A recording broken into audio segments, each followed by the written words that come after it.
So he's going to give us a perspective on explainable AI and responsible AI, and hopefully with a little bit of an insurance perspective as well. A little bit. Yeah, I come from a long family of insurance men. Yeah, actuaries. Yeah, my brother was a European business manager for Aviva. Okay. And my father was also worked for an insurance company, and so on and so on. Yeah, they couldn't keep me from getting interested in computing. So anyway, why it's relevant questions in explainable AI for an insurance company a bit later. Okay, good. Yeah. So and I believe you're not sharing your screen, Javier. I'm not? No, because I can only see you. Yeah, you see there's a share tab up in the corner. Yeah, there it is. Yeah, that's it. And then if you click on the yeah, we got it. That's great. Good. Okay, we're there. Okay, so thank you very much. Good afternoon, everybody. Thank you very much for inviting me for this seminar. Thank you, Benedict. So I'm all right. I'm working for AXA, an insurance company, but it's in a bit of a strange position for a company because we have a research team. Actually, my boss, that used to be my PhD advisor at the time when I was at Sorbonne University with Benedict. So he was hired there to start a research team in AI. And in particular, we built that team to work on responsible AI in 2017. And so now the team grew and grew, and now we are dealing with several topics. So all the trendy topics, large language models, using satellite images, quantum computing, stuff like that. But responsible AI remains our core topic of work and research. And my talk today will be about our observations on how responsible AI and explainable AI could better be useful in the reality, and in particular in an insurance context, in an applied context. So very briefly, AXA, as you said, is a big insurance company across many different countries. So I'm missing a slide now to present the company, but it's not that important. I just wanted to mention that our team, the research team, is based within a department, a R&D department, that is really about AI and data projects in doing R&D and on those topics.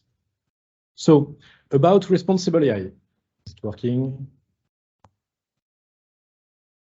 Yes, responsible AI. As I said, we started the team in 2017, and at the time, it was not that much a topic. It was not as trendy as it is today, but still, across the years, this topic has become very, very, very important, prominent, and especially in companies, as we will see. But overall, in the society, there is it's a huge debate, and in particular, as you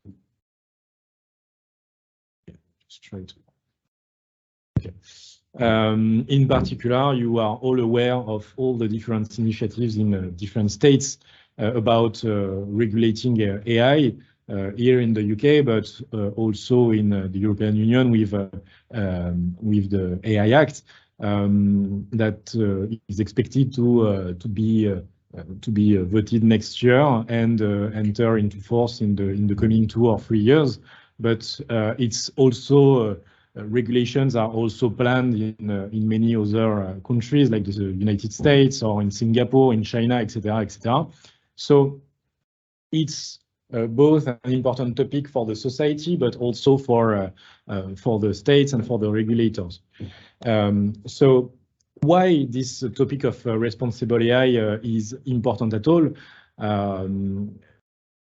I think we can acknowledge that now everybody is well aware that implementing AI in practice is not only about performance and improving the accuracy of machine learning models or AI models, This is something that has driven the research for years and still in a way. But now we are really conscious about the fact that implementing AI in practice in actual real-world projects has really serious implications, ethical implications, safety issues, etc., that needs to be addressed. So how should we do that? How to achieve responsible AI? There are three main stakeholders. We can say, well, three types of stakeholders. The first one, the first type is like the society or states, with, as I mentioned previously, with the regulation. And there is a second type of stakeholder, obviously companies and organizations that implement AI for their project, for their process, for their business. And companies now are trying to implement responsible AI and be more, how can I say that, organized in implementing AI through implementing AI governance. So at a high level, try to analyze the risk, analyze the consequences of implementing AI in actual business, in actual processes, and then address these risk and issues.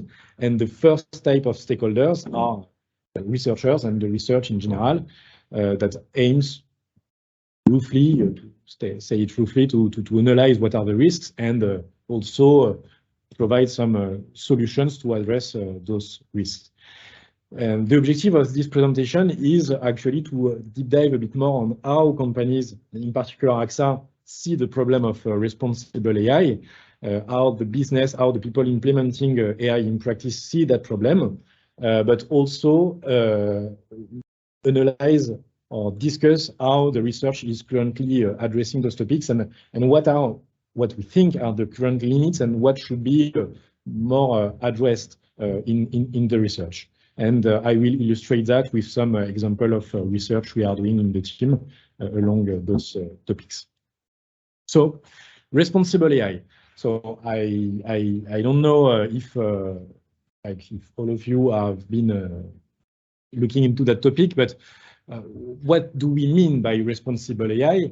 If we take a list of principles provided or set up by the OECD, we can identify a very well-known topic like the transparency of models, the explainability of models, the robustness, the fairness, among others, like the accountability of models or their sustainability.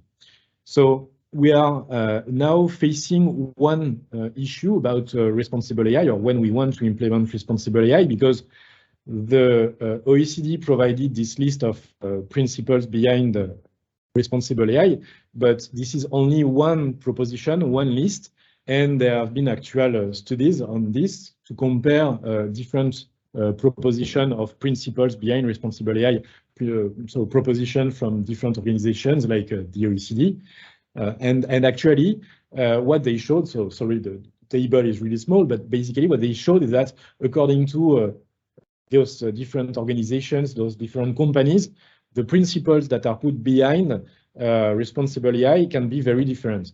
There is, as you can see on the right, all those green rectangles correspond to if a principle is present in a proposition of responsible AI, list of responsible AI principles. You can see that there is hardly, those principles are definitely not aligned according to the different propositions.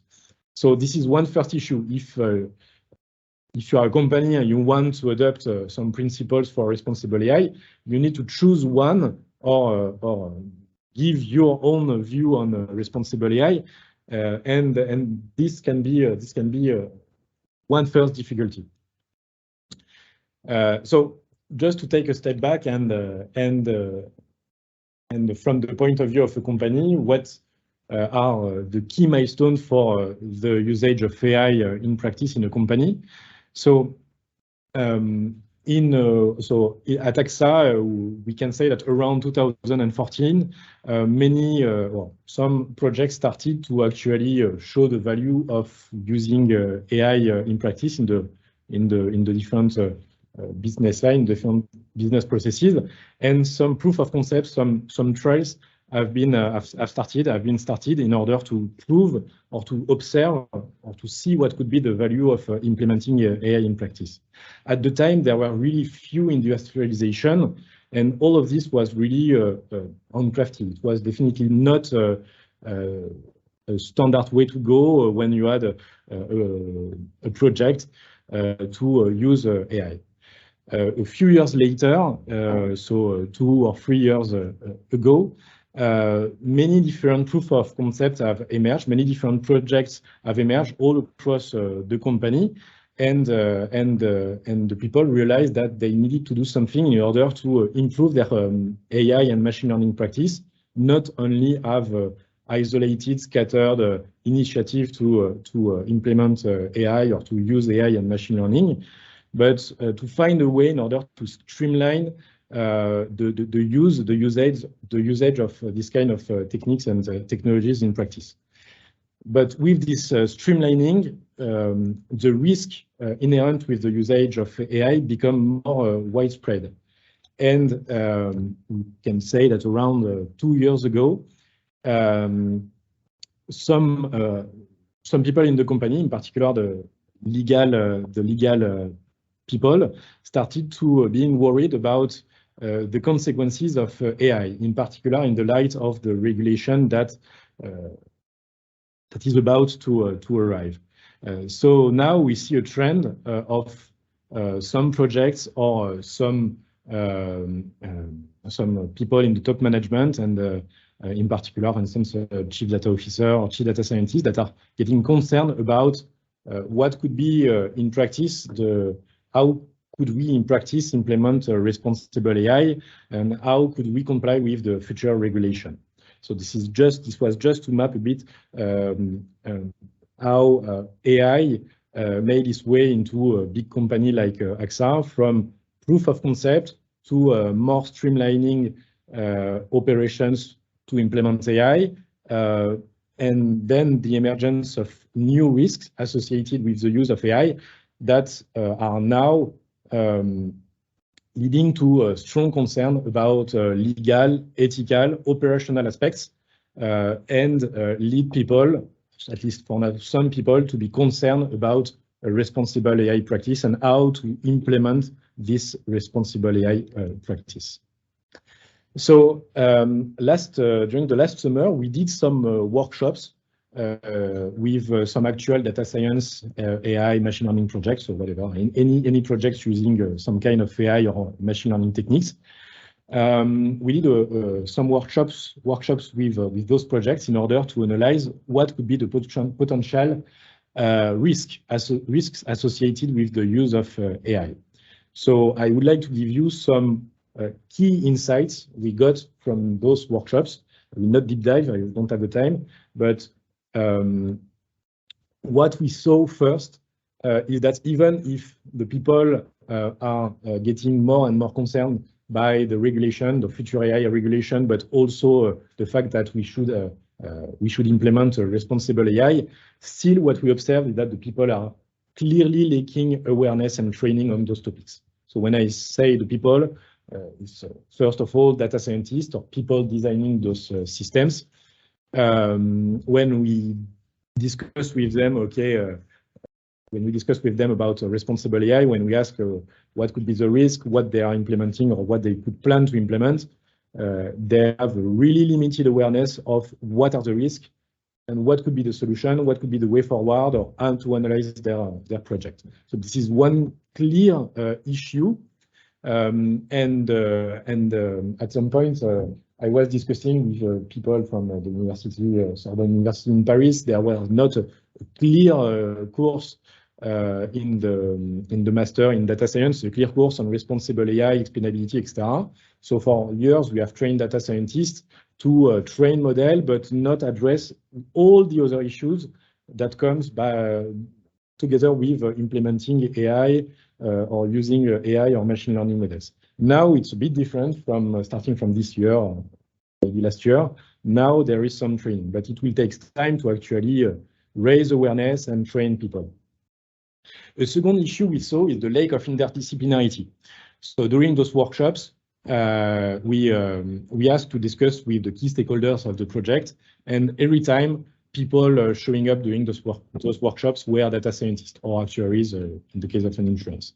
And this was a clear issue, a clear problem, because when we are discussing legal issue, ethical issues, etc., a data scientist may not be the best stakeholder, may not be the best people to actually analyze those problems. They have, obviously, they know the technical part, but when we discuss the ethical concerns, it's a bit more complex. So I was just mentioning the ethical and legal aspects, but all the aspects around the customer, the interaction with the customers, for instance, should be another stakeholder, etc. And in the mind of the people in a company, AI, machine learning equal data scientist, and it's not currently seen as really something that involves many different really different kind of profiles. Another type of issue concerns the state of the art. So the state of the art in responsible AI, in AI, machine learning, it is currently really difficult for a data scientist in particular, in practice, to actually know what are the precise list of issues. I mentioned it earlier with the principles and the wide variety of principles that exist beyond responsible AI, but also in terms of solutions. I mentioned the clear lack of training and awareness. If a data scientist is being asked to implement a solution for explainability or to bring transparency to a model, now he's facing a complex situation, a complex choice where he needs to pick one solution over another. And since the state of the art is still really complex and with many issues, as we will see, the result is that they all end up with picking one solution, the one that they are used to, or they listen, they hear a lot or read a lot about. So for instance, for explainability, if you know the method, it often boils down to SHAP. I may have the time to discuss that a bit later. So this complexity in the state of the art, the fact that it's hardly readable for them, together with the lack of training, make it really difficult for a data scientist to actually implement solutions to bring explainability, transparency, fairness, robustness, etc., in practice. A last type of insight we show is about the identification of problems. The first one is that currently, as I mentioned already, the companies are really concerned about responsible AI, but mainly through the fear of regulation, so through the angle of compliance, which is only one dimension of the problem. But on the positive side, to finish on the positive side, we saw that those kind of workshops to analyze the risks and ask questions about the risk of implementing AI is actually really beneficial for the problem, because at the beginning, when we start asking questions to a data scientist in particular, we are really struggling to get answers or convincing answers. But with the time, after the questions, after working on the problems, we start to get interesting answers and possible way forwards. So that was the positive side of those workshops, apart identifying all those high-level issues. Okay, I don't know how time is it. Yeah, I will just go very quickly over an example. I mentioned SHAP, so I don't know if all of you know it. Yes, you know. So I don't know if I need to dive. Okay, so that's fine. So you know it's one classical approach to explain a model, but it's one approach among many users, and that we are used to say that SHAP is not a one size fits all solution. I will discuss that a bit further in this presentation. But I thought interesting to report some of the comments we get from machine learning practitioners, so basically data scientists, when they want to implement explainability and they justify the choice of using SHAP in their project.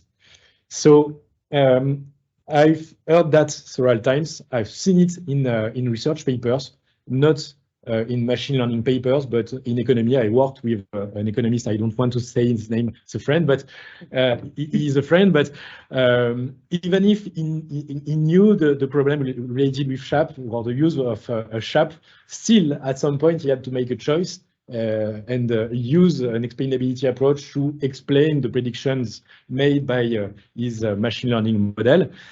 And he justified it by saying that SHAP was the industry standard, which in a way is fine. It's an argument, but it's not the best one while picking a scientific solution. And if everybody starts to say, okay, but my friends are, or my colleagues are all using SHAP, we are not going anywhere. Second, they pretty much all of them justify the use of SHAP by the fact that it's based on game theory, and they say that SHAP has strong theoretical guarantees.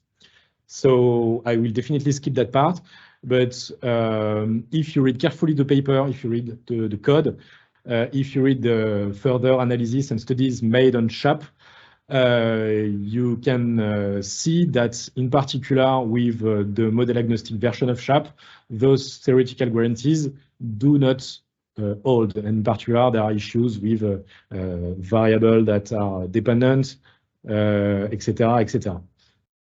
So once again, there is a feeling, they have a feeling, and they are reassured by the theoretical guarantees and by the game theory thing. But in the end, it's not exactly what's happening or what SHAP is. Well, SHAP is doing assumptions basically that is breaking those theoretical guarantees. Third argument, a strong one for a data scientist and a practitioner that has 2 hours to implement a solution to generate explanation, is that SHAP is one of the few methods that has a convincing Python package, easy to use and maintain. So it's a weird argument for a researcher, but in practice, they just have to write pip install SHAP, or I don't remember the name of the package, and in a few lines, with a few lines of code, they can generate explanations according to them, backed by game theory. And also, fourth argument, they make with good-looking visualizations. And someone told me that the business was really pleased with those explanations because the graph looks so great. So with all those anecdotes, what I mean is that in the end, machine learning practitioner, data scientists, unfortunately, do not have a lot of time to assess any kind of solution. So they just want something that is clear, they can implement fast, and they will not look into the details and all the caveats of a particular solution, a particular approach, and they will just go for it, despite the issues. So the issues, I will just skip that part. The fact that there are issues with feature independence, the fact that if we have correlated features, or it's related, the feature importance will not be correctly attributed to all the features. And a last thing is that SHAP, in particular the model agnostic version, is really long to compute. Maybe you noticed that, but I remember discussing with one data science project. It was about fraud detection, and every day they have thousands of potentially fraudulent claims to analyze, and it was taking forever with huge computing power involved to actually compute the SHAP values. So this is one issue to have also in mind. Okay, so this is just to this was just to mention to dive a bit into the issues related with SHAP. I think I will just keep it to go to the rest. So I gave you some insights about those workshops we had around responsible AI, the issues we saw, and an example with SHAP. But we identified basically 3 main issues that we currently see with the research, and in particular with the research to actually address concrete problem for machine learning practitioners, for data scientists implementing AI in real world use cases. So the first one, I have not really mentioned it so far, but we feel that the research in responsible AI is really driven by a small number of responsible AI issues. If we take the example of explainability or interpretability, the one I know the best, that many papers, many research are focused in explaining one prediction. And we can put many different things behind explaining a prediction, but still, it's one main focus, or explaining a model. For the fairness dimension of responsible AI, it's a lot about how to better optimize the model with a particular fairness metric, at least in machine learning research. There are many other issues related with the two other topics, explainability, interpretability, or fairness. We'll discuss that a bit. A second aspect, and this I already mentioned it, is that yes, responsible AI is complex to define. It's inherently a human-centered topic, so it's hard to say, okay, we want to explain a model, or we want to explain a prediction, or whatever. It's hard to tell. It's complex to define what we expect, what information we want to get from this, or we want a fair model. Behind that broad affirmation, we can have, well, it's very complex. But the thing is that if we do not make the effort to really precisely define the research question we are trying to address as a researcher, the solution that will be provided will be also complex, will be blurry, blurry research question, blurry solution. And hence it's difficult for a practitioner to understand what are the limits, for instance, of the solution or the paper that is reading or trying to use for his particular project. And a third limit is about the fact that maybe as often, but it's particularly the case in the case of responsible AI and explainability or fairness in particular, is that many solutions are often not directly applicable on real world, on real problems. For instance, in France, we cannot measure the sensitive variable in the case of fairness. We cannot measure, we cannot have the information if what is the political opinion of someone, what origin of the people, etc., etc. We cannot. It's forbidden by law. We cannot have that information. And France is not the only country. I don't know for the UK. Maybe it's different, but in France it's forbidden. And the thing is that most, if not all, the state of the art in fairness is assume that you have access to that information. So basically, we cannot debias or mitigate a bias if we don't have that information. So what could we do? I will mention a possible way forward after. The second thing is about heterogeneous variables. In most cases, most applications, we do not have only continuous variables or categorical variables, but we have a mix of the two. And I'm the first one not making the effort to actually test or well define my algorithms to make sure that it will work on any kind of or any type of data. So it's not the most or the funniest part of when doing research, but actually that prevents a lot of algorithm to be used in practice. And computational complexity, I already mentioned that with SHAP, and the fact that yes, if we try for instance, one explainability approach on our laptop with a Jupyter notebook, on one use case, maybe it takes 5 seconds to generate an explanation. But if you have every night 10,000 instances or examples to assess, it becomes quickly an important topic. So in light of these three limits, three propositions to go forward. The first one, regarding still obviously regarding responsible AI, is to scout for new research problems. So what do I mean by that? So remember, I mentioned the fact that a lot of the state of the art in explainability is focusing on explaining a prediction, for instance, or explaining a model. Well, you could invent, or you could scout for new problems with actual experts by discussing with business experts, domain experts, with doctors, with clinicians. Thank you.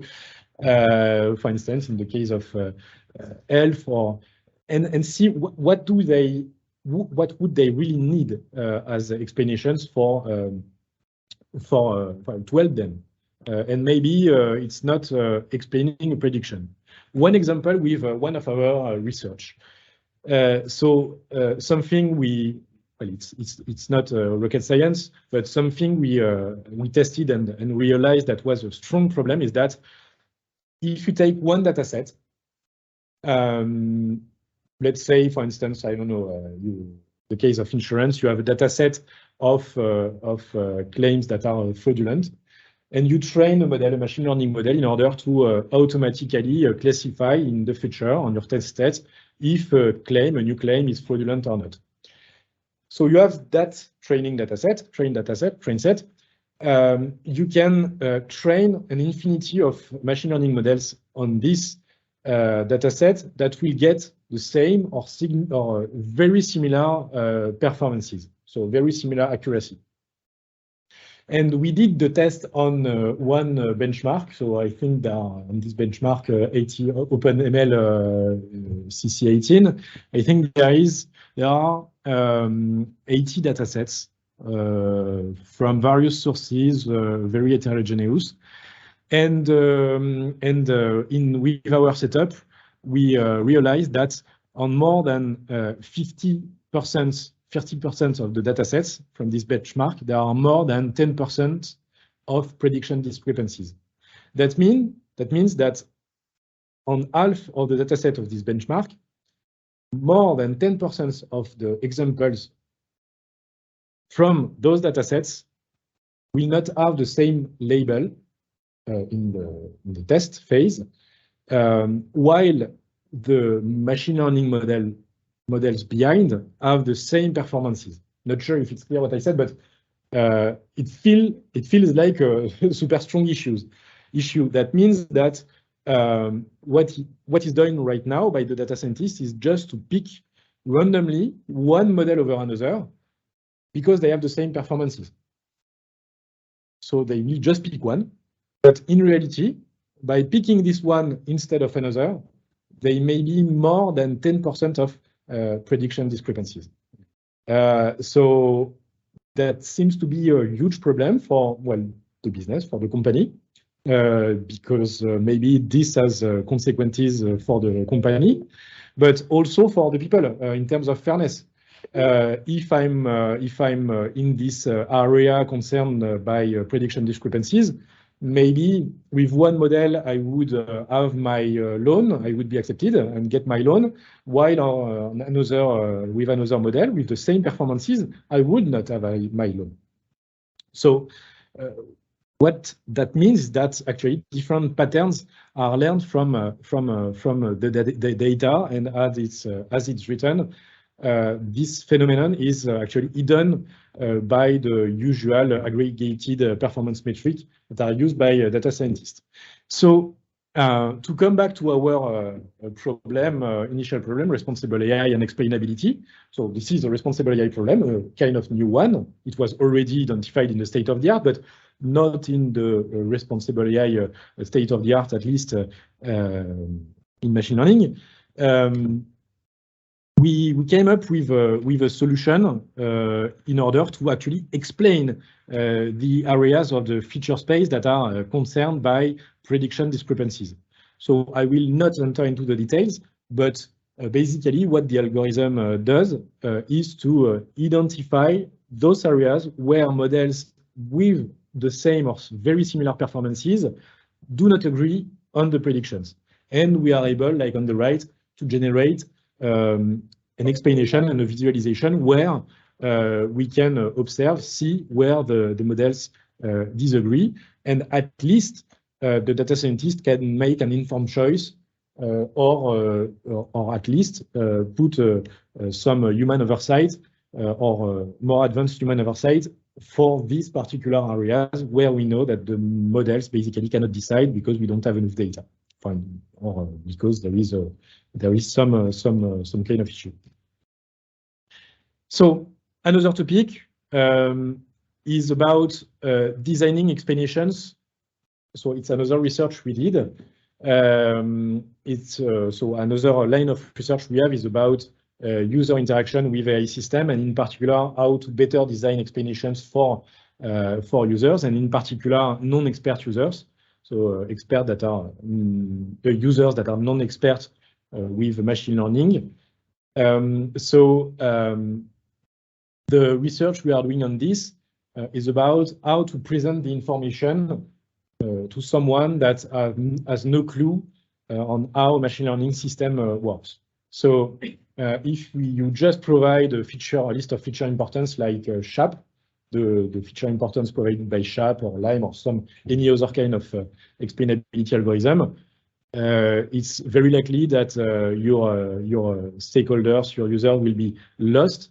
And if you extracted some information from your model, then you need to do the second half of the explainability project and actually design an interface that will enable your stakeholders, your users to understand well what the model is doing, why a prediction has been made, etc., etc. And this is definitely not a simple task because you need to have interviews, you need to have researchers both in HCI, human-computer interaction, and machine learning people that will work jointly on those projects. So it's not definitely not a simple task, and well, that we think is not currently is not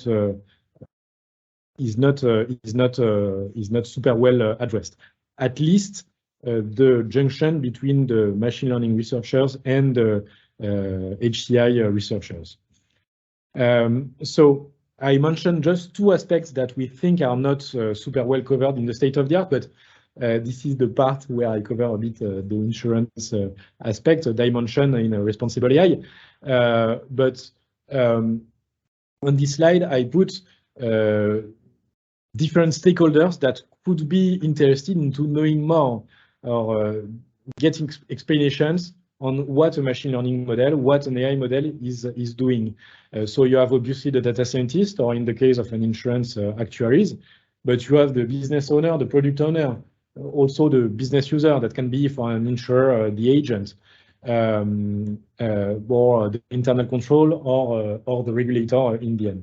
So for the business owner or the product owner, he will have a different interest or have a different focus, be interested by different information than the data scientist when actually assessing the model and understanding the model. For instance, he may be interested in not only getting those aggregating metrics, but also better understand the consequences of implementing a model on their business strategy. For a business user, like an insurance agent, in France, and maybe it's the case also in the UK, we have a law that make it, sorry, I forgot the word, an obligation to explain why there is a particular recommendation. A product is being recommended to a customer. So I don't know, I am an agent, an insurance agent, and I recommend my customer to buy this particular health product. And with this recommendation, you should or you have to be able to justify this recommendation. You just cannot sell any kind of product. It must be useful for your customer, and you need to justify that. More and more machine learning systems are being used to recommend insurance products. So you need to actually provide the justification, provide the argument why this recommendation has been made. And currently, this is not always done, and it's a work in progress in our case to actually make sure that we have the right recommendation, the right justification, sorry, together with the prediction. Okay, I will go forward, but there are many different use cases why explanations could be useful. And what I mean, I'm not sure if it's clear with what I said, but it's not only about explaining a prediction or explaining a model.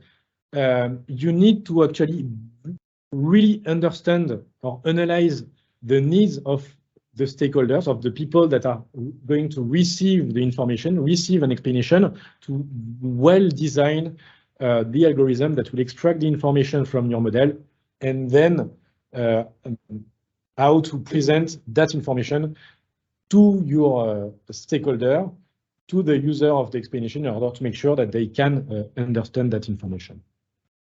Okay, the second problem, I will definitely go super fast because I think I'm late, really late. The second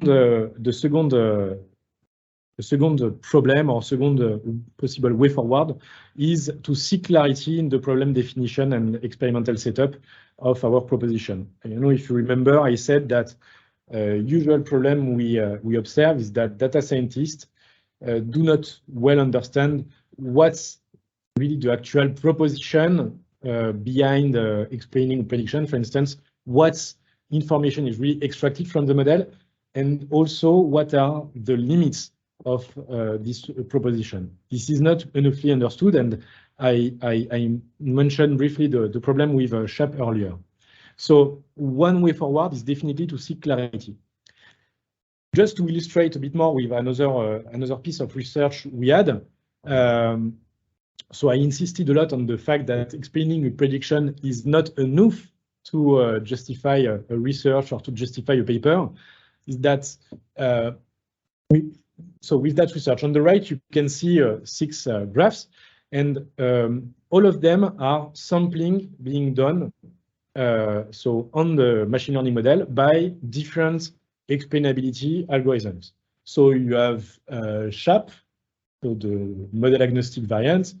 You have LIME, that used to be the industry standard at the time, but you have all the other ones, LOR, PALEX, LEAP, and another one we propose on the bottom left. And you can see that all of them are doing a different sampling, meaning extracting, so each point is a particular sample on the feature set. So one feature in abscissa and another one on the ordinate. And it's a classifier, so you have 2 classes, the blue one and the pink one. And all these explainability methods, algorithms, are sampling different pieces of information from our model. So all of them claim to explain a prediction, the red star, but all of them are sampling different information from our machine learning model. So there is no way that in the end we will get the same explanation. Those methods are just explaining different things, different aspects of our machine learning model. And this is really an issue because it is not made clear for the practitioner what are the actual differences between those methods. So the consequence is that they will just pick one approach randomly, and the one that got the most traction in blogs, in talks, in whatever. In that case, SHAP. So we extended that work. So what I presented was on tabular data. We extended that work or that study for text data. So once again, with SHAP or Lime, I will just keep that part, I think, but what we realized that the sampling that is being done on text data is out of distribution. So we are really sampling parts of the feature space of the domain that are not where the underlying classifier has not been trained. So generating once again new issues. If you are interested in that part, I can answer more questions right after. Another aspect, really briefly, we realized that many, so another type of explainability techniques are counterfactuals. So not necessarily causal counterfactuals, but explanations that generate an actionable recourse. So if I get my loan denied, what can I change in my application in order to get it accepted? So basically, how do I make to cross the decision boundary? So those are called counterfactual explanations. And what we realized that many or several algorithms are generating counterfactual explanations that also, once again, are out of the distribution or in pockets, areas, or the feature space that are actually artifacts that are not backed by the data set, by the training set or the test set. So we are not sure that the recommendation, the recourse that is given to the user, to the customer, is actually an actionable one or reasonable one, a real one. So that could be an issue for the example I mentioned for loan, but if we are talking about medicine or health, if we provide a recommendation, it better be backed by some kind of reality. So a third way forward, and it will be the end, is to seek implementability of all our propositions or algorithms.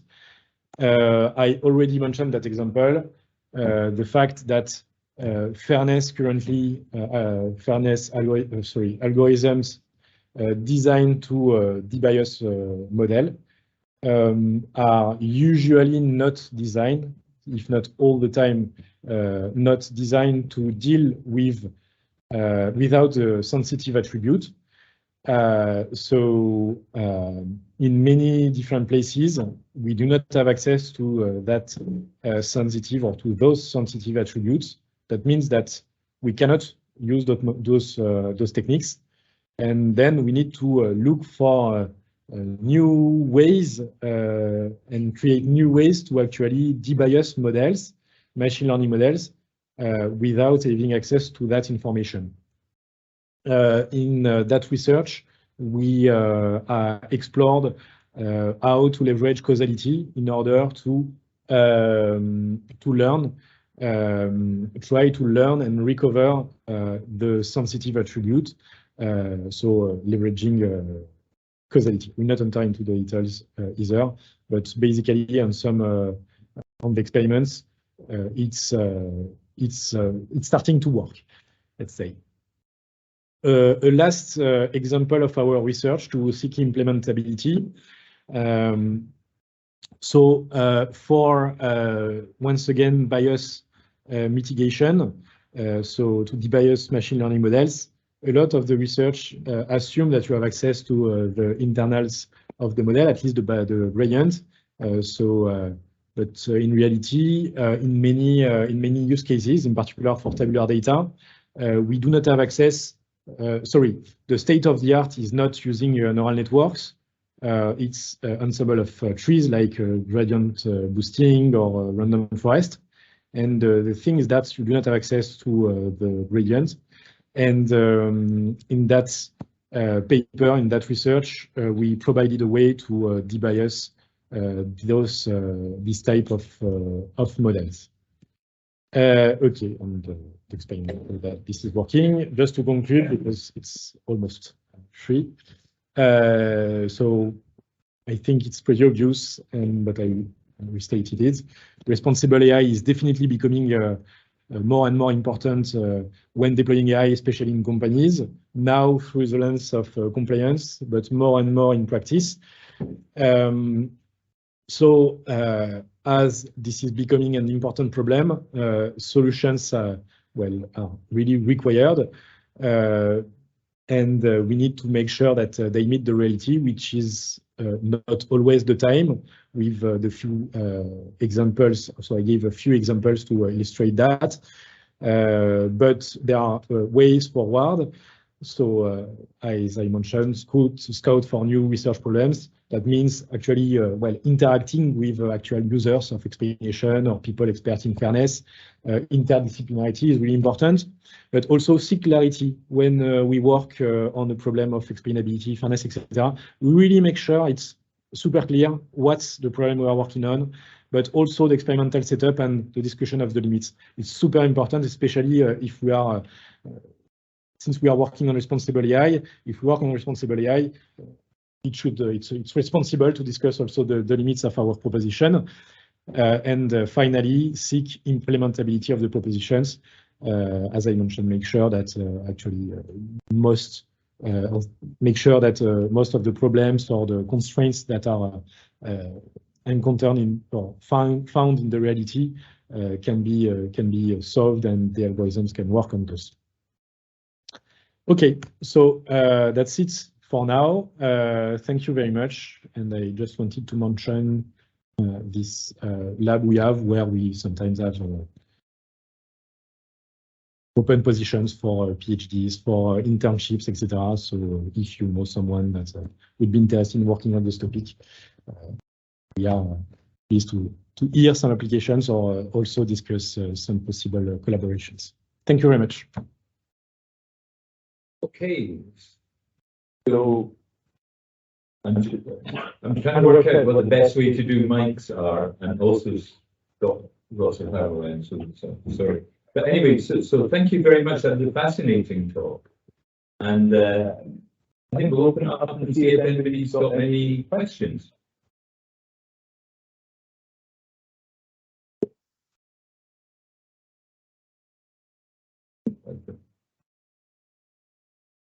They don't have any questions. I've got those questions. Okay, on you go, Benedict.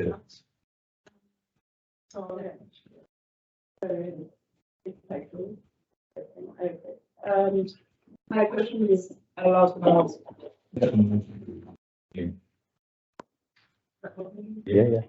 My question is about all the transparency and fairness solving positions, because you mentioned a lot about how to use this technique or how to propose new techniques and how to try to answer and seek clarity on this. And it's all about the models. And you didn't mention any problems related to the data sets. Yes. And I feel like lots of, for example, fairness issues come from that. Like the model is not supposed to have any biases, just learn from biases from the data set. So did you think about any solutions or to just apply this aspect to research at some point? So if I understood your question correctly, it's really about the fact that we focus a lot on the model, while a lot of problems are coming from the data, in particular in the case of fairness. You are right. So in our research, so just to focus on explainability first, in our research in the team, we made several assumptions on where and how explainability will be used in practice. So we purposely decided to, for now at least, not focus on the data, but really explaining the model. And this is something I was mentioning to I think a bit of the discussion we had earlier before the seminar, that depending on the use case, depending on the domain, you will be more interested into explaining the data or explaining the model. In the case of health or medicine, I think from what I understand is that we'll be really more interested into the data and leveraging the model to better understand the data, better understand the problem, the true problem. In the case of insurance, in many scenarios, not always, but in many scenarios, you will be more interested in explaining the model itself. Why? Because if I mentioned this example, with the agent that will sell you a product. In the end, the recommendations, do not come from the data. They come from the model itself. So what you want is not explain the data, you want to explain the model that produces the recommendation. See what I mean? Yeah, okay, so, keep it. Yes, so, and it's not the only case. For fraud detection, we also have investigators that come right after the decision. So you have a list of claims, and some of them are being flagged as potentially fraudulent. What the investigator is interested in is to know the rationale why this claim has been flagged. So leveraging data could be a thing, but it's more why the model thought this was a potentially fraudulent claim. Okay, so I've got an issue. I think I can raise on this. Yeah. Because, for example, about this fairness in dataset, I was thinking about a good example to me is authority justice decision. Yeah. Because there are many, numerous biases in the dataset, because they all come from real world decision made by a human, and we extracted dataset from that. And obviously they're very, very biased. Yeah. So it's very important in this case to make sure the models don't, when they predict, they don't reproduce the biases, but they're from the data set, so it's very hard to control. But in the case of insurance and claim, how do you make sure that when you flag a claim as fraudulent, how do you make sure that somehow, because of the data set, this is biased by, I don't know, people's ethnicity or gender? How do you make sure, because this is not information you're supposed to have in the data set, it doesn't mean there's no correlation in the prediction. Yeah, absolutely. I don't know how to say that properly, but it's still a work in progress. There are still many things to be done, and to make sure that the situation is clear, is okay. Basically, making sure that when the claims are being flagged, I'm pretty sure that now in many projects, the fairness is not. Explaining model can help with this. I think it can definitely help, in particular if you have a human after that is going to be taking the decision, because what's being done in practice for this claim thing, identification of potentially fraudulent claims, is that you have thousands of claims every day, and some of them are flagged. Hundreds of them. The investigator every morning will go through the list of these claims that have been identified as potentially fraudulent by the model, and he will look at the explanations and see if the explanation makes sense. So what we can hope, and I'm not naive, but what we could hope is that the human, thanks to the explanation, could provide some redress or correct the situation. Okay, so I'm not naive. The final decision is from. Exactly, the final decision is made by the human. But in any case, you are right, the model itself should not have this bias. But then it's still a work in progress, even in the state of the art in the research. As I mentioned, friends, we do not have the sensitive information, and even if we have it, I'm not sure that with the current GDPR regulation and stuff, I'm not even sure that it could be possible to use that information to debias the model. I'm not an expert, a legal expert, but it's a very complex topic. So there is a lot of improvement to it forward. Explanation could help, but I'm not naive. Even if a human, if there is a human oversight and the ultimate decision is taken by a human, humans are biased too. And as you said, data sets comes from many times from a label that was provided by a human by past decisions. Okay. Do you have any more? No. Are you sure? Okay, so I had some very general questions to ask, and then maybe some specific things.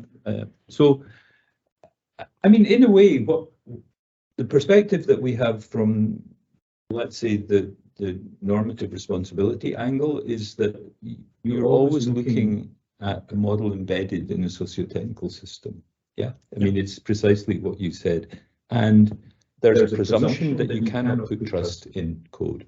Yeah, that's an absolute no. And so I guess what you're describing different from, let's say, a financial system, which is calculating value at risk, yeah, and driving things, yeah, and has a surrounding socio-technical system to control it. And a similar thing with a machine learning model. And how does that relate to governance of operational risk, for example? So if you look at Basel II and Basel III, yeah, there are strong incentives for people to control those risks, yeah, in a human way surrounding it. And so I don't see why just adopting a technique like Basel II or Basel III would not solve the problem for the regulator. But apply it to the cases where, like the ones you're deciding, the decision as to whether to make a loan or not, or to insure someone, or to allow a claim to be further explored. So about your first assumption about the fact that you shouldn't trust code or you shouldn't trust a model, as you said, it should be a no. But in reality, right now, I'm not sure it's really the case. It's so the framework that we're developing within TAS on responsibility absolutely takes this as the grounding thing. It says that that responsibility is a relational thing between human beings. Yes. Yeah. And what we have to do is to understand how much we have to control the agential powers of the machine learning system, and how much knowledge and control you have to give to the surrounding people in the socio-technical system in order that they're prepared to accept the responsibility for the behavior of the system. Yeah. So that's the broad frame that we're working with at the moment. And in this, I think some of these questions become more or less sharp in some ways. Yes, absolutely. I fully agree with that. But the problem we see in reality like with our colleagues is that they are still. I mentioned this phase, where in AI and machine learning models were tried in a really R&D with a really R&D mind, trying to see if those models could work, if we could learn something from the data, if they could deliver value. And we have the impression actually that at the moment the management people, non-technical people, are not really aware of the risks associated with automated systems, with AI model, machine learning models more specifically. They tend to trust it, or they trust data scientists, and often, just like with the workshops we had with the AI risks for a selected number of use cases, they defer those questions, those workshops to data scientists, thinking that it's a pure technical problem and that it's not clear in their mind that the risks you mentioned, Basel II, in the case of for insurance, for instance, they do not realize, or many of them do not realize, that there is definitely a link between the weaknesses, the issues, and the risk we must address from those models, And all these regulations, but even if it's not the regulation, it's also just driving the business, making sure that the business will not crash because your model is like the data are drifting, and 6 months later the model is not fit anymore to the data, but you realize it too late, and just, I don't know, your insurance premium are not fit or whatever. What's the governance behind making sure that you retrain your model? Someone is all accountable about the proper working of the model. Currently, this is not in place. Okay, so, but then this was true for banks in the 1990s, because I certainly met with bankers who said, we do not have a published or declared operational risk management strategy because it would cost us money, and at the moment it saves us money to do this. And what Basel II did was it said, the worse your operational risk management is, the more capital adequacy you have to have as a company. And that's a huge incentive for a bank to start managing that risk. Yes. So this is surely, I mean, it's a proven way of doing things, and why not do it for insurance? So insurance, I'm not an expert. I'm not an expert of all these aspects, but for sure they do it. They have to have make sure that the insurance will be able to repay the claim, and that the insurance the insurer has enough capital, etc. So they do an extensive analysis of all the risks that are covered by AXA, by the insurer. Mm-hmm. But this is an operational risk. This is an operational risk, exactly. But for a variety of risks.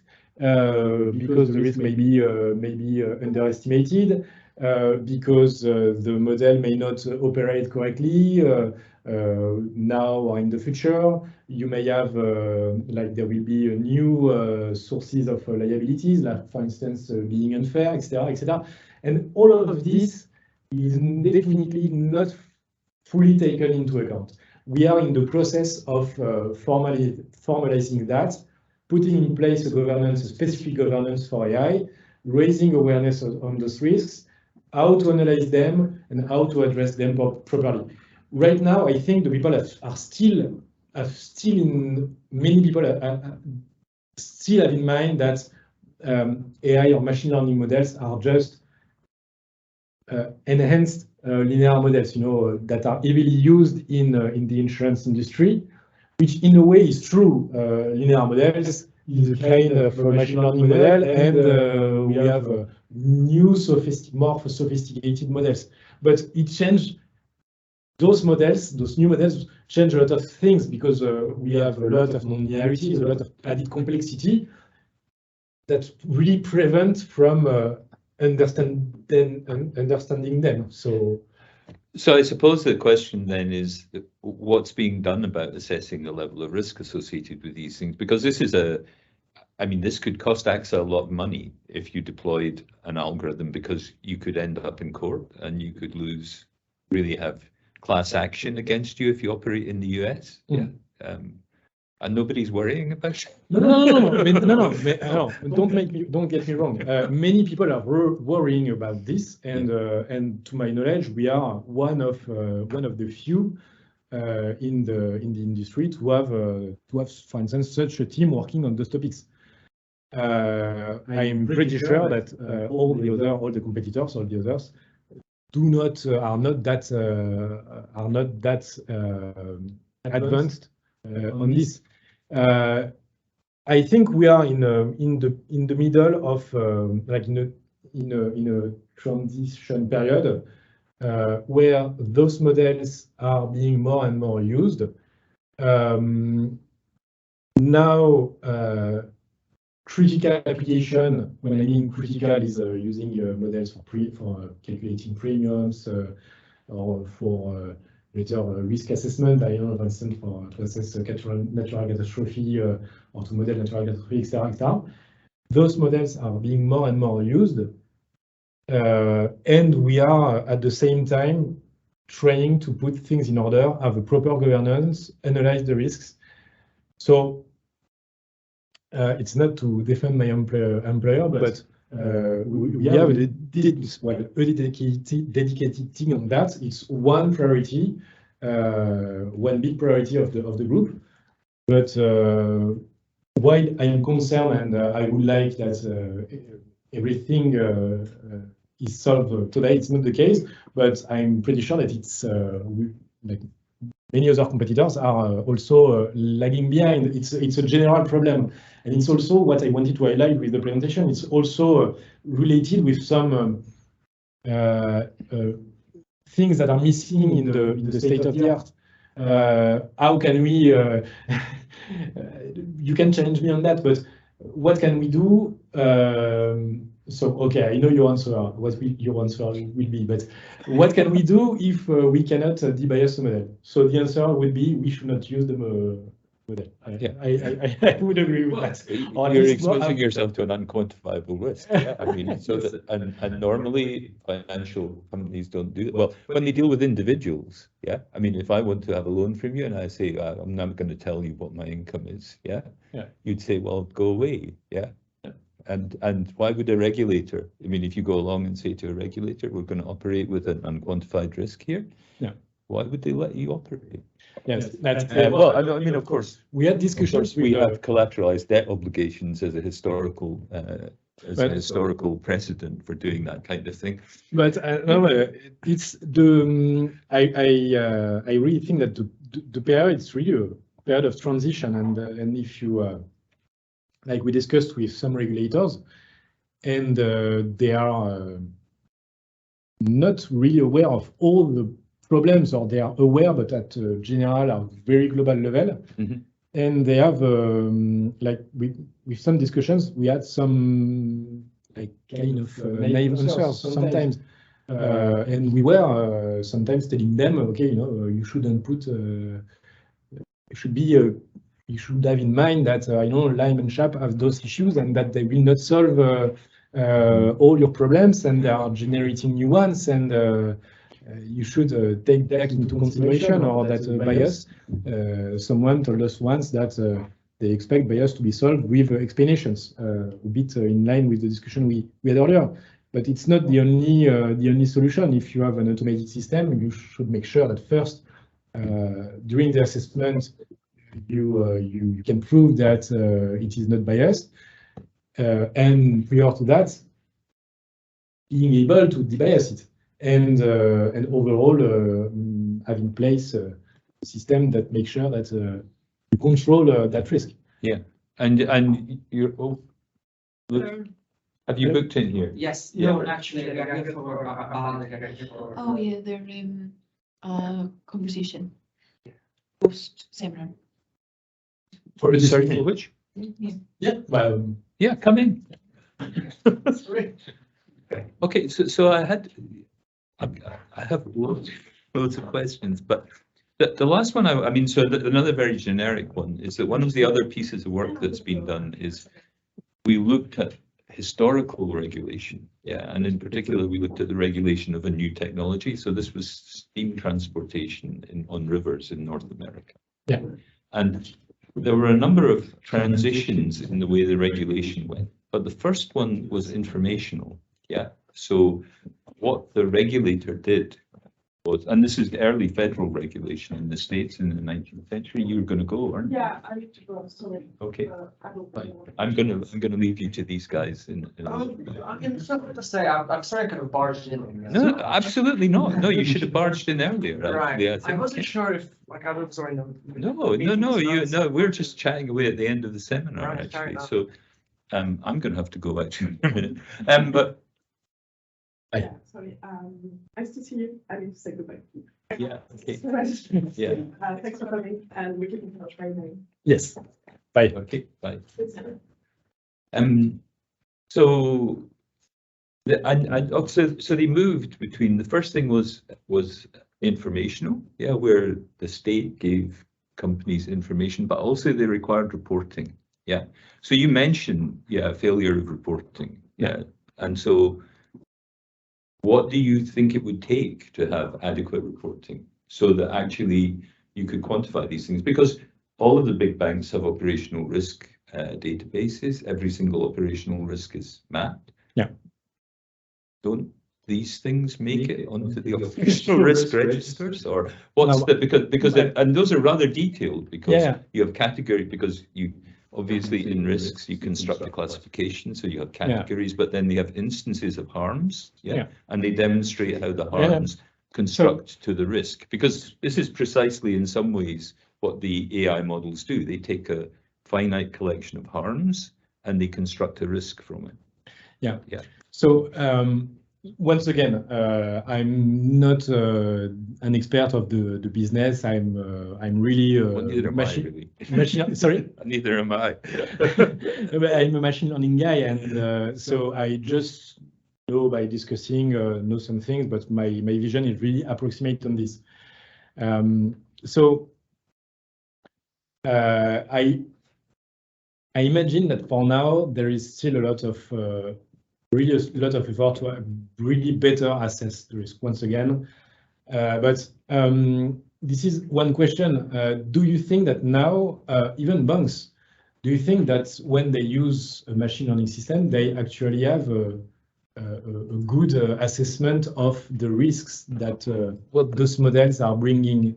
So I think this is where looking, I mean, you mentioned this interdisciplinarity. This is where looking across application domains is interesting, because of course there's very strict requirements on post-market surveillance in medicine. Yeah, so if you look there, all problems have to be reported, and that's partly because medicines are so ineffective, or actually produce so many bad side effects. I mean, even 1 in 1,000 side effects can be quite severe. Yeah, so you actually have to pick those up.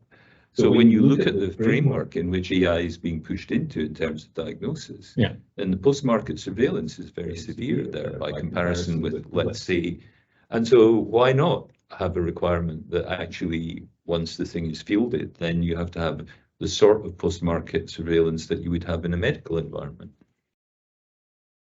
I mean, there's already experience. It's not like it's rocket science. It doesn't need new stuff. But in well, maybe we are not. I do not see the problem the same way as you do. But for health, for instance, there is post-market surveillance. I don't know the field either, but I know the field. But I imagine what kind of surveillance they are putting in place, because they collect data on every single decision, as far as I understand. Okay. Yeah. So it's really after the fact, and they do this. They look at harm. I mean, because into the first place, well, because yes, they are assessing the model. They test it and assess what's the impact of the model. This is fielded because, of course, they had many. I mean, so in terms of code deployment, you had this really terrible thing where I don't know, it's probably beyond your memory, but there was a thing called Therac 25. It was a radiation machine. It used concurrent programming. There were bugs. If the operator hit certain keys often enough, it would give doses maybe 100 times higher than they should have been. There was no connection between the different sites, so nobody recognized there was a problem for a very long time. And then came in a whole range of legislation to require that there was post-market surveillance. So the vendors manage it. So if you sell something, you have to have a post-market surveillance structure around it in health. Just ask a question. So you're suggesting that AI should have post-market regulation, which actually surveillance, which I think is exactly what the new AI Act is proposing. So the EU has this proposed regulation, which is in front of the European Parliament. I know, it also has 3,000 amendments, as far as I understand. It's going to take a very long time before it comes into effect. From what I understand, they want to, I'm not sure if it will happen, but the plan is to have it voted, how do you say? And it isn't an act, so of course it can be an act. It's a regulation line. It must be a regulation. It has direct effect on member states. But then there'll be different implementation from member state to member state, because that's in the way that regulations operate. I think those are directives, so they don't have to, like this will be. So GDPR has different implementations from different. It's in our regulation as well. It's a regulation. Then there is the question of who will actually enforce it and make the controls. Yeah, I mean, but that should be all right because it'll be one of the notified bodies. Is that what you call them in EU? Yeah, it'll be a notified. The notified bodies in the individual member states will be doing it, and they are the people who ensure the compliance. But the way that they do it differs quite significantly from state to state. And the other thing is, we wrote a little paper just recently pointing out that actually the notified bodies don't have enough expertise to evaluate the AI models. There's a huge shortage, and people like you are paying them more to work for them rather than for the notified body. So there's a. But this is I don't know if it's regarded. No, I know, but it is a big issue that actually the notified bodies are not going to have the expertise to do the job. Actually acknowledges this explicitly that if member states don't have the expertise, then they can try to get help from other member states. So there's like specific clauses. I don't know how that would work in practice. No, but the thing is, all the member states have a shortage. I mean, it's a shortage. Right. I mean, you know what the market situation is at the moment. And from what we have seen, yes, the analysis of the problem is really, really high level with solutions that are not always adequate. My understanding, I'm not at all an expert in regulation in all those responsibility aspects, etc. But my understanding is that the AI Act is about mainly documentation. So first, what is authorized or not in terms of application for AI, and then you have a different level of severity. And for a high-risk system, you will have to really document no details what they mean by document, but document the process or document the model and how it was created, but also to document the decisions that the model has made. I imagine that it is then to make sure that there was no issue. So kind of what you said, post. Yeah, and I mean, some of the things that are happening in the TAS node is we're trying to look at things like tools to support model cards, for example, as a way of documenting these things, but then actually having concrete results in the background. The other thing that we're looking at is actually so explainable is different from an explanation. And actually what clinicians understand as an explanation when AI also conflates interpretable and explainable, which is already a completely different aspect of the explainable area, right? So to clarify this one, I'd like to add that to your point. So the AI also has an article on human oversight, where they explicitly say that we have to have humans being able to, even lay people or users as they define it, have an understanding of what's happening, which is clearly related to explainable AI. But in practice, how that would ever be implemented is like, it's not at all clear to me. Like, how do you explain a really complicated system to a lay user? So issues here. Maybe it's because explainable providing explanations can help. I mentioned the case. You attended the presentation. I was So I mentioned two examples where explanations are used in actual processes at AXA.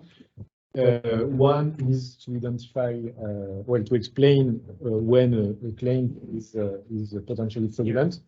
So to help the investigator. Another case is when recommendations are made automatically. And in that case, it's also an obligation to be able to justify why. So it's definitely, I agree with you, explanations can help if the explanations are correct, which according to, in my opinion, the state of the art is not something that's given. But then probably human oversight is also beyond that just explanation.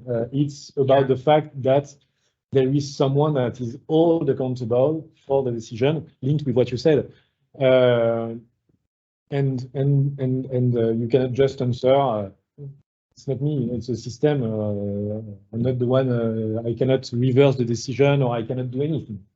You have to, I'm not an ethicist, I'm not a legal person, but I think also something you mentioned, code or machine, you cannot hold it accountable. You need to have someone that makes sure things run smoothly and can be reversed. Yeah, and I think that the main thing, I think where we're working towards at the moment is the idea of, well, how do you, when you embed machine learning in the broader socio-technical system, how do you ensure that the social group who are taking responsibility, because it's not an individual, because the individual has to require expertise to do that. Yeah. Then exactly how do you have enough knowledge and enough control that people are prepared to be ascribed the responsibility? Yeah. And that involves a delicate balance between controlling the agentic powers of the AI, but also constructing it so that you have enough information that you can actually say what you want to say about the system. It was an interesting discussion. Sorry, at one point it came up in amongst legal scholars whether we should attribute legal personhood to artificial intelligence systems, which I completely disagree with.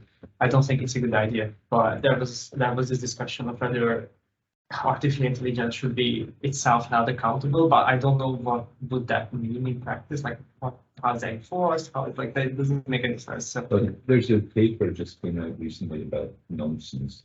It was about the nonsense of trustworthy AI, and the problem about it was, to some extent, it was saying you can't exploit trust, but it had a very narrow notion of what the system was. Right? So it was a purely technical machine learning system. I have one final question to ask you. Yeah, but I just wanted to react to what you said about hold accountable the society or group, not the society group, rather than an individual.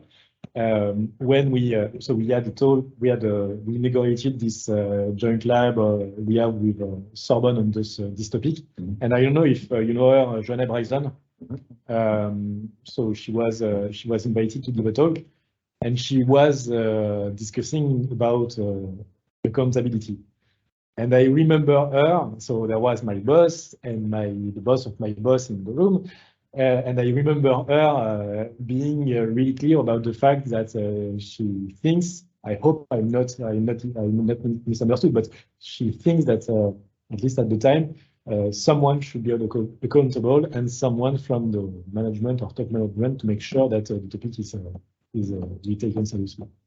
But the thing is, I mean, if you look at complex systems, you look at a large-scale complex system, then the companies that put it together, there isn't one company first. Yeah. And the companies agree the risk share. I mean, so when you build something complex, you agree the risk share, and that drives down into the company. And because nobody takes, a nuclear power station. Yeah. There's no single company takes all of the risk. Yeah. Because they wouldn't do it, they'd never build one. Yeah, what they have to do is they have to share it out, and it's appropriate. Risk shares are the thing that happen. Insurance does risk shares. Yeah. So, but my very last question was, you had this notion at the end of not being able to access gender, for example, because it's essentially. Well, gender is. Well, that was the example that we chose, but essentially characteristics. In the research itself. Yeah, it was for the purpose of the research. Yeah. So, but then you had a kind of web of things, and to some extent you were reconstructing gender. Yeah. But there are very strong restrictions in the UK anyway around health data and health data linkage, because people precisely see that as an invasion of privacy in exactly the same way as if you just could access gender. Right? So actually, this doesn't work here, because the NHS even is forbidden to join certain kinds of data. Yeah. And its linkage isn't allowed where you can infer personal characteristics. So it's not. So is this research kind of trying to skirt around the very edge? No. Proxy that's it's nearly there, but not quite. No. It's definitely research, and it's not something that is implemented. Actually, basically, everything we have done in research is not implemented already. We are giving advice, expertise. but this is not implemented. And I mentioned it, I think it's the very beginning, the very first attempt to actually try to, well, the presentation, to attempt to do something, even if we do not have the sensitive variables. Okay. Then maybe, as you mentioned, this is opening new problems, new issues. Well, but data linkage is quite a big thing already. Yeah, yeah. I mean, if you look around big data, then fully agree. But still, the objective, the intent is to, the attempt is to, was to have or try a first step toward being able to debias a model, even if you don't have access to the data. Show if there is something that is doable or not.